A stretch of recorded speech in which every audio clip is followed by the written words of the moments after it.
Capítulo 13. ¿Por qué existe el desequilibrio en la Tierra? Soy el anciano N-grados 13 y me han llamado fatal. La superstición también es de las religiones.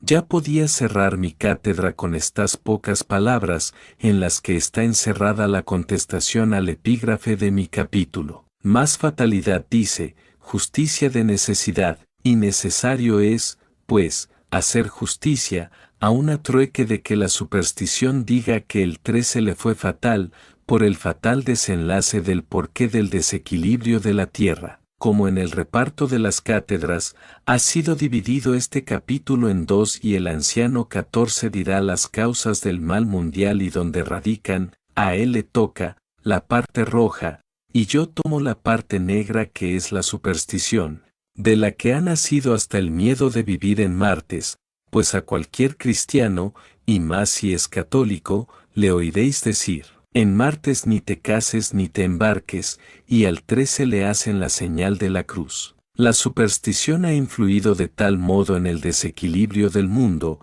que hasta los matarifes sufrían hasta poco hace la pena de no poder casarse con ellos algunas fieles hijas de la Iglesia, porque eran inmundos por su oficio, una voz pública o pregonero de algún pueblo o ciudad, era bajo, porque recordaba al que pregonó la sentencia de muerte de Jesús, y sin embargo, no es bajo el ser sacerdote, habiendo los sacerdotes escrito la sentencia y firmándola y ejecutándola, porque en ley, el que manda es el ejecutor. Esas tantas pequeñeces supersticiosas que la religión ha creado sobre todo lo que existe, ha traído por necesidad el desprecio de unas personas a otras, y esto tendría la consecuencia funestísima de crear castas. En las castas, clases, y en las clases más clases, hasta crear en el nombre clases de sangre, pero que no consiguieron que los llamados sangre azul no la tuvieran roja como la del verdugo y la del barrendero. Pero fijemos un acto, el más ingrato para la superstición, el nacimiento del Cristo Dios, día feliz y desgraciado, día de las dos banderas, fue este, el día de la batalla de Moisés. En el capítulo 5 del libro histórico, los extremos se tocan, está detallado este hecho feliz y desgraciado a la vez, donde os remito, aquí solo hay que hacer, filosofar sobre algunos de aquellos puntos, para profilaxis del séptimo día en la comuna y acabar por convicción con la superstición, que indica ignorancia, y es la causa primera, que creó otras muchas causas, del gran desequilibrio de la humanidad terrena. Todo lo descripto como historia sobre el nacimiento del Cristo Dios, en los extremos se tocan, lo estudiado en el mismo sentido en él, conócete a ti mismo, y lo legislado al mismo objeto en el Código de Amor Universal. Está confirmado en grandes manifestaciones del Espíritu de verdad y otros grandes espíritus y maestros de la tierra, y mundos mayores que encontraréis en la Filosofía Universal, y está históricamente confirmado muy recientemente en el capítulo que Reverend Corner remitió a la Academia de la Historia y publicado en la revista civilizadora, Alrededor del Mundo, de Madrid, en el año 1902, por el mes de julio, con el nombre de El trono más extraño del mundo. Y lo hizo con motivo de las peregrinaciones de turistas de todo el mundo a visitar el sepulcro de Santiago, en Compostela, Antigua Brigantium. Es, pues, humanamente histórico el nacimiento del Cristo Dios, por causa de la superstición egipcia, y con él nacieron los evangelios y rituales y por lo tanto su religión cristiana. Esto constituye la desgracia de ese día,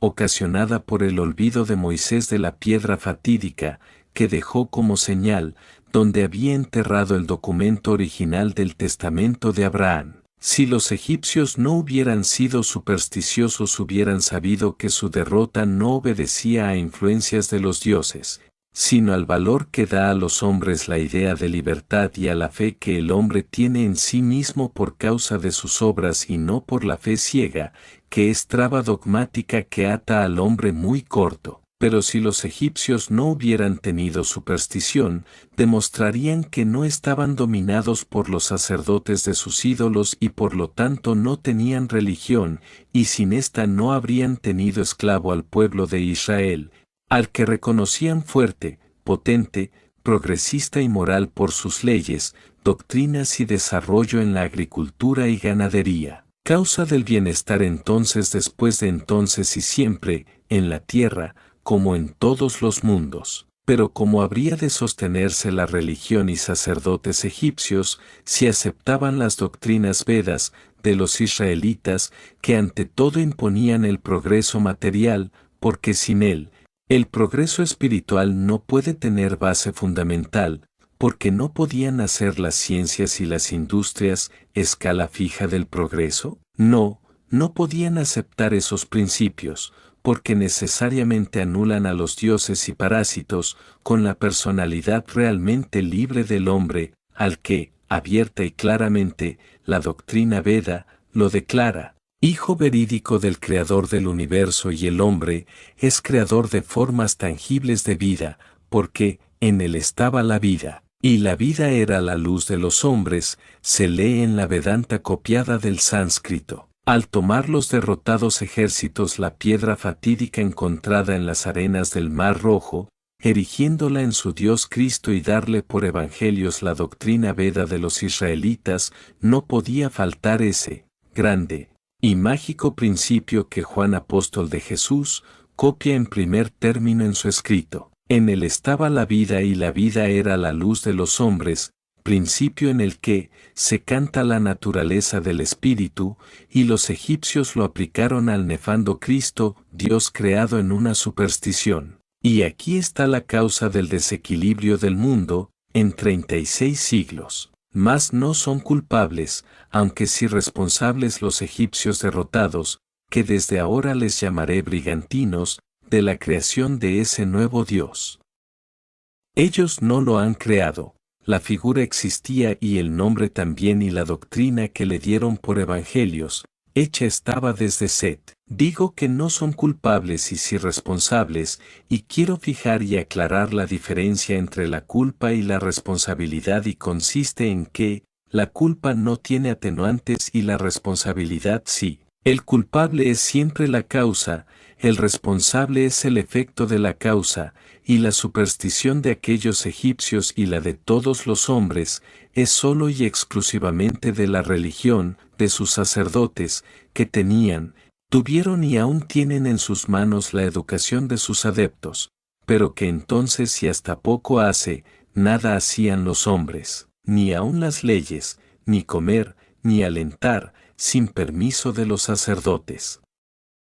Y sabían los sacerdotes que era falso su derecho divino, porque falso era su Dios y dioses, y está probado en que, a cada paso, a cada conveniencia, cambiaban de ídolo. Pero ellos, los sacerdotes, habían sembrado la superstición con la que los hombres no podían ver esas patrañas, porque nunca les fue dado entrar en tos privados concilios, donde los sacerdotes hundían un ídolo para levantar otro, y no temían al pueblo, porque la superstición del poder oculto de los dioses, de las penas infernales, del derecho divino y por el prejuicio de raza, nacionalidad o patria, en cualquiera de esos irracionales amuletos, nacidos de la superstición religiosa, encontraban los sacerdotes, una muleta con que capear al pobre Juan Pueblo. Si nacía un protestante, su Dios pedía su sangre y se sacrificaba para escarmiento de los demás,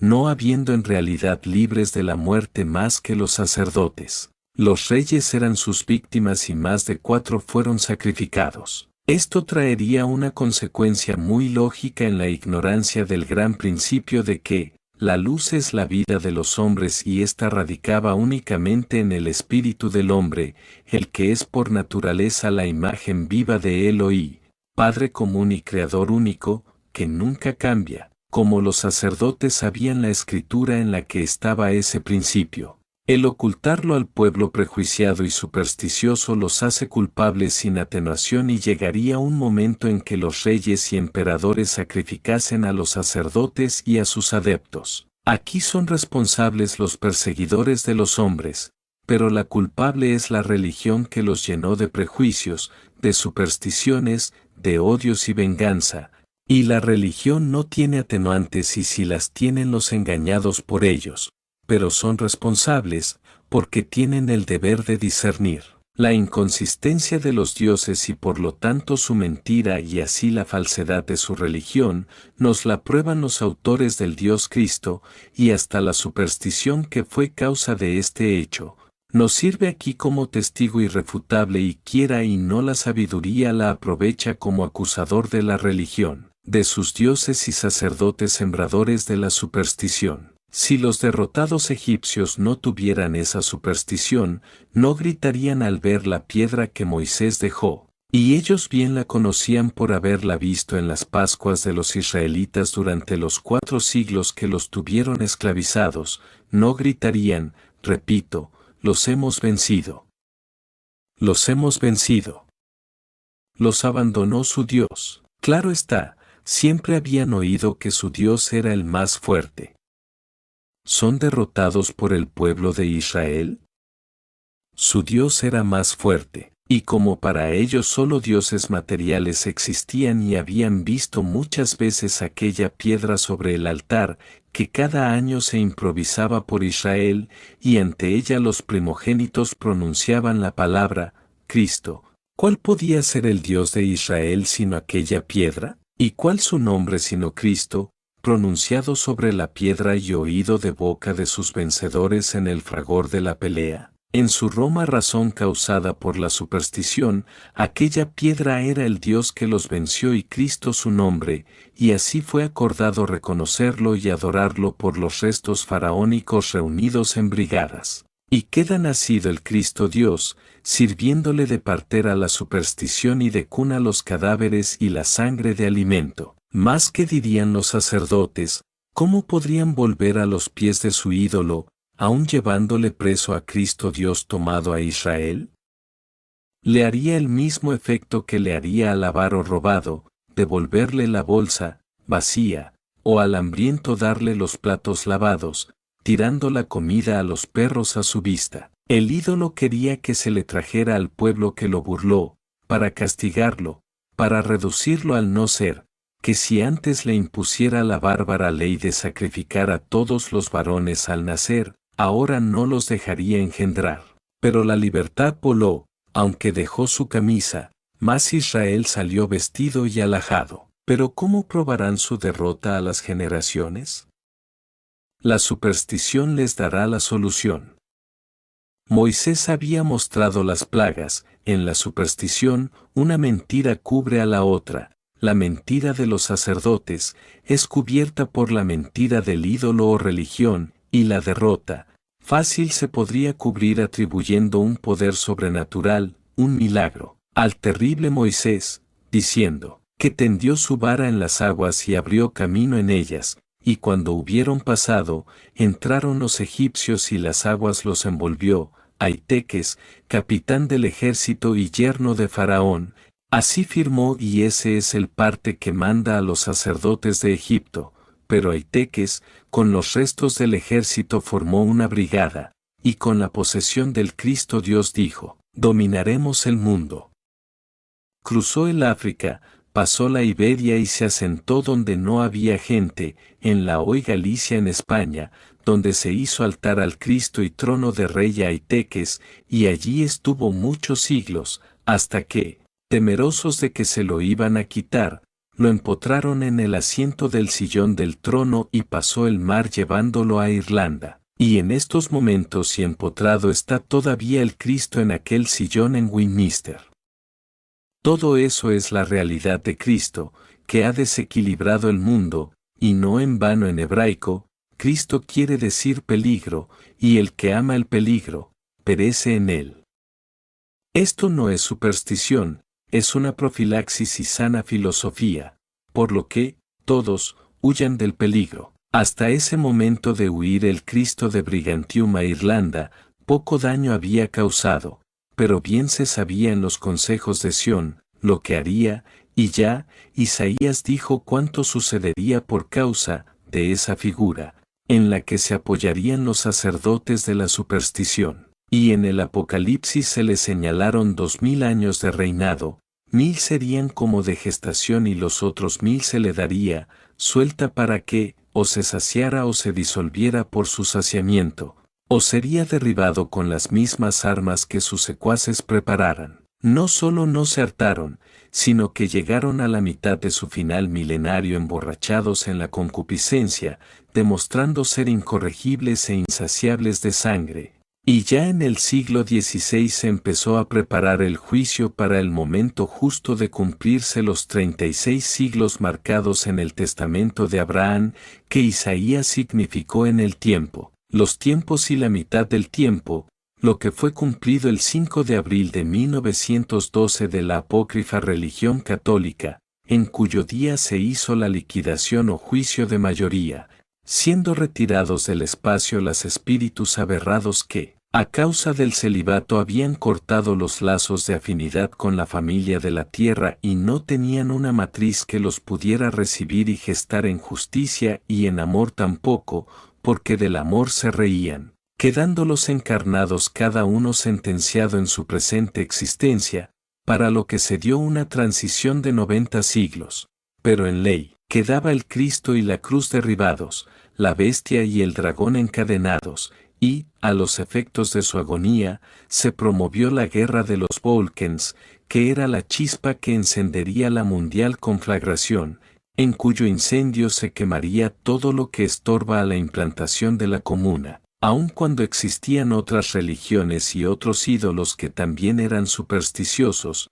ninguna, ni entre todas, llegaron a declarar santos, ni a imponer milagros ni misterios por artículos de fe, bajo condenación de las almas de los que no creyeran, negaran o estudiaran en los tales milagros, misterios y sacramentos, lo que necesariamente tendría la lógica consecuencia de los cismas, manteniendo vivo el antagonismo, acrecentando el odio y legalizando la venganza, que llegó a ser santo oficio, pagado y beneficiado hasta con indulgencias plenarias y bendiciones del pontífice cristiano, por lo que, hasta las madres, acusaban a sus hijos y esposos. Pasado el primer milenario y entrado el Cristo en el milenario de su libertad, según estaba profetizado, su primero y más trascendental acto fue la imposición del celibato, que importa la sentencia de muerte de la humanidad por falta de nacimientos, y aún quisieron apresurar esta muerte con las guerras llamadas de la Santa Cruzada, que significa crucificar a todos los libres, y estas cruzadas trajeron las consecuencias de mayores cismas, de mayores odios, de más grandes venganzas, demostradas en las guerras de religión y por fin, con la vergonzosa Inquisición, cuya maldad no tiene precedentes, pero que, para obrar a mansalva, idearon la confesión auricular, con lo que el pontífice, director de todo este desequilibrio, estaba en todo momento en el secreto de los pensamientos de todos los hombres por la confesión de la esposa y de la hija, corrompidas por el confesionario y supersticiadas con el nombre de ángel impenetrable, que se hizo creer el confesor. Ninguna de las antiguas y contemporáneas religiones tuvo tales dogmas, ni tales marañas y patrañas y hasta se lavaron de sus faltas y errores, queriendo encontrar una fórmula de unión, por lo que respondieron al llamado de la cristiana firmando una alianza, por la que debían hacer un código universal, del que fue encargada la cristiana, naciendo de ese acto la católica, que quiere decir Iglesia Universal. Es este acto el profetizado en el Apocalipsis cuando dice Juan, que vio a un dragón curar a una bestia moribunda que salió del mar con 7 cabezas y 10 cuernos, y numeró a la bestia con el número 666, que ha cumplido todo lo que a Juan se le mostró y ha llevado por saos hechos el desequilibrio a todas las naciones, a todos los pueblos y a todos los individuos por su inmoralidad, porque, es en verdad de verdad, el falso profeta. Las 7 religiones, que son las 7 cabezas de la bestia nueva, se lavaron de su error original, con el deseo de unificarse por un código moral, y dieron su preferencia a la cristiana, porque tenía sus evangelios hechos de la doctrina Veda, en la que, copiado del sánscrito y rememorado por Juan Apóstol, estaba escrito en aquel evangelio estos grandes principios: en el principio ya era el Verbo, y el Verbo era con Eli, y Eli era el Verbo. Este era en el principio con él, y todas las cosas fueron hechas por él, y sin él nada de lo que es hecho fue hecho. En él estaba la vida, y la vida era la luz de los hombres.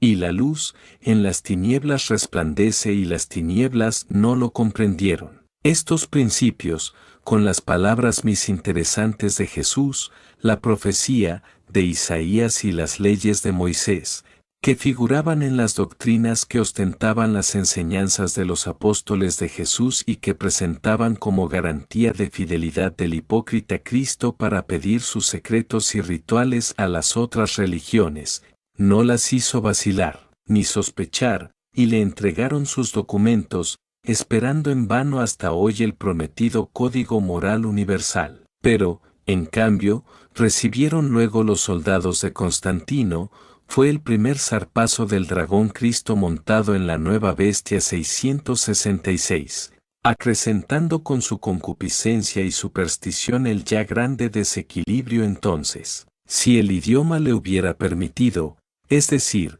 si hubiera sido rico en letras y sonidos, Juan hubiera dado en su evangelio el principio fundamental así: en el principio ya era el Espíritu, porque el Espíritu era de Eli, y así el Espíritu es Eli. Todas las cosas fueron hechas por el Espíritu, y sin él nada puede ser hecho, porque todo es hecho para él. La vida es luz, y la luz está en el Espíritu, y el Espíritu es la vida de los hombres. La luz ilumina las tinieblas, la tiniebla es la opacidad de la materia, por lo que los hombres materialistas no comprendieron al Espíritu. Esto no se presta a error, ni a falsa interpretación, pero Juan, ni Jesús, ni Isaías, ni Moisés, ni Abraham, ni Set, no tenían culpa de que los idiomas fueran pobres para expresar los pensamientos, como de que la superstición temiera en vez de amar, ni de que los sacerdotes quisieran vivir de la carne y tener ídolos de carne y dioses de madera, oro y barro que no tienen acción ni vida, y por lo tanto, no podían ser iluminados por la luz del Espíritu, que es vida y la única vida, y no queriendo vivir la vida del Espíritu, que es eterna y continuada, tenían que vivir la vida de la materia, que es transitoria en las formas que crea el Espíritu para el corto periodo de una existencia en que ha de hacer una cosa, porque todas las cosas son hechas por él, y sin él nada de lo que es hecho fue hecho. Aquí os dejo, pues, sabiendo por el lado negro que el desequilibrio de la tierra, es decir, de la humanidad, es sólo por las supersticiones nacidas sólo de la religión, y el anciano 14 os dará el lado rojo de esta cátedra.